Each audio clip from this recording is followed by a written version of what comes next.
आप देख रहे हैं वाल्मीकि रामायण भाग 7 एपिसोड 7 युद्ध टालने का अंतिम प्रयास।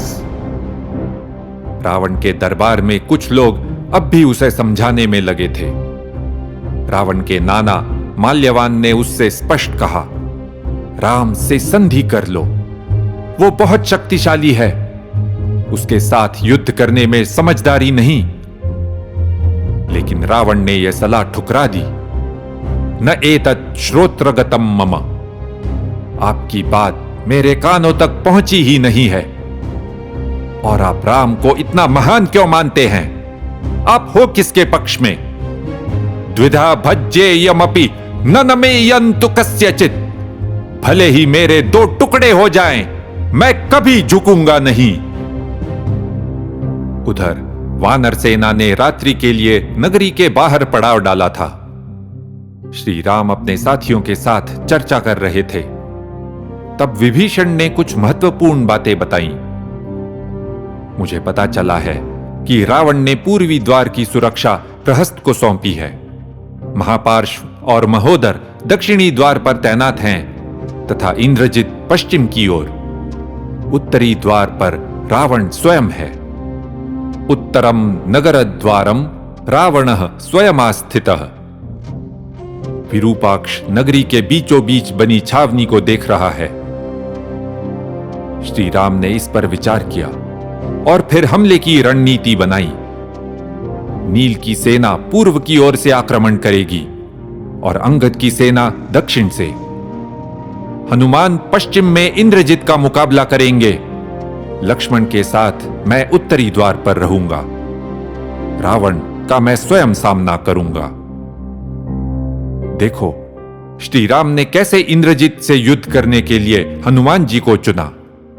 यह काम अत्यंत कठिन था और केवल हनुमान जी को ही उससे युद्ध करने का अनुभव था। और ध्यान दो, श्री राम स्वयं रावण का सामना करने वाले हैं, जबकि रावण ने पंचवटी में बिल्कुल उल्टा किया था। उसमें श्री राम के साथ आमने सामने मुकाबला करने का साहस नहीं था। इसलिए उसने उन्हें दूर करने के लिए मारीच को भेजा। उनके हाथों मारीच को मरवा दिया और सीता जी का अपहरण किया।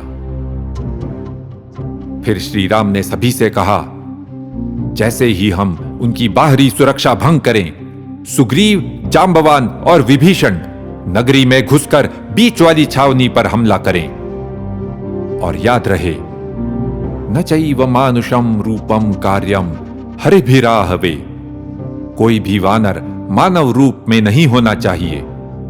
वानरों की वेशभूषा से ही हम जान सकेंगे कि कौन हमारे पक्ष का है।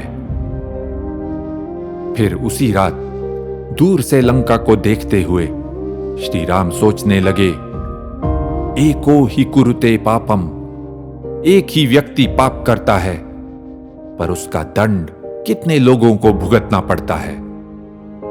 श्री राम जानते थे कि युद्ध में दोनों पक्षों के हजारों सैनिक मारे जाएंगे। यह युद्ध भयंकर होगा। धरती खून से लथपथ हो जाएगी। सुबह होते ही वानर सेना ने घेरा लगाना शुरू किया। वाल्मीकि जी कहते हैं, सब ओर से वानरों से घिरी लंका में वायु के लिए भी प्रवेश कर पाना कठिन हो गया। श्री राम ने शांति के लिए एक अंतिम प्रयास करने का निर्णय लिया। उन्होंने अंगद को रावण से मिलने भेजा। रावण अपने दरबार में मंत्रियों से घिरा बैठा था। अंगद ने उसे अपना परिचय दिया। मैं वाली का पुत्र और श्री राम का दूत हूं। मेरा नाम अंगद है। तुमने मेरे बारे में सुना होगा। मैंने सुना था, रावण से बात करने से पहले अंगद ने अपनी पूंछ लंबी कर ली थी और फिर उसे लपेटकर उसी के ऊपर बैठ गया था। इस तरह वो रावण से भी ऊंचे स्थान पर जा बैठा। क्या ये भी बाद में जोड़ा गया? तुमने सही कहा। कई मंदिरों के भित्ति चित्रों में यह दृश्य देखा जाता है। अंगद अपनी पूंछ को लपेटकर उसके ऊपर बैठा है। वाल्मीकि जी ने तो ऐसा वर्णन नहीं किया है। लेकिन उन चित्रों में भी प्रतीक रूप से वही दर्शाया गया है जो वाल्मीकि जी ने शब्दों में बताया है। युवा अंगद राक्षस राज से भयभीत नहीं हुआ। उसने निडरता से रावण के साथ बराबरी से बात की। अंगद बोला, तुम्हारे लिए श्री राम का यह संदेश है, निष्पत्य प्रतियुध्यस्व नृशंस पुरुषो भव। नीच राक्षस, जरा मर्द बन, घर से बाहर निकलकर मेरा सामना कर। तुझे लगता है कि ब्रह्मा जी के वरदान से तू अमर हो गया है, इसीलिए तू अत्याचार करता जा रहा है। तू देव, दानव, यक्ष, गंधर्व और नाग सभी का शत्रु है, और राक्षसों का भी। ऋषियों का तो तूने जीना कठिन कर दिया है, लेकिन अब और नहीं। तुझे तेरे दुष्कर्मों का दंड देने का समय आ गया है। अब तीनों लोग तेरे भय से मुक्त होंगे।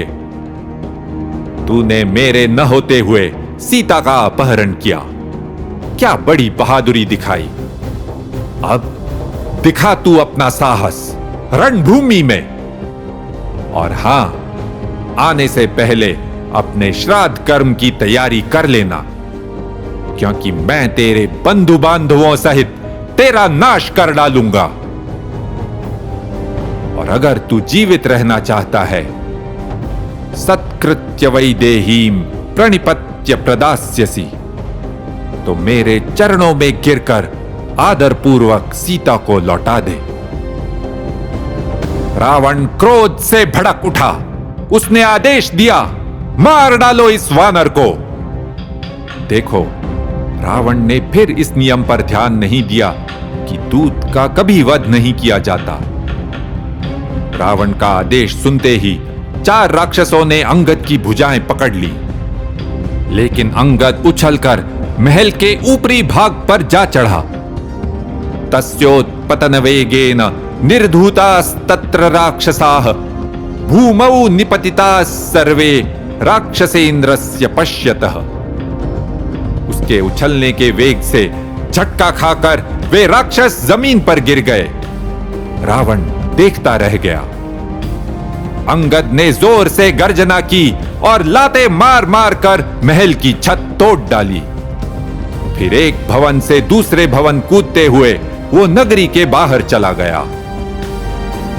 रावण ने शांति का प्रस्ताव ठुकरा दिया था। तो अब होगा वानरों का लंका पर आक्रमण।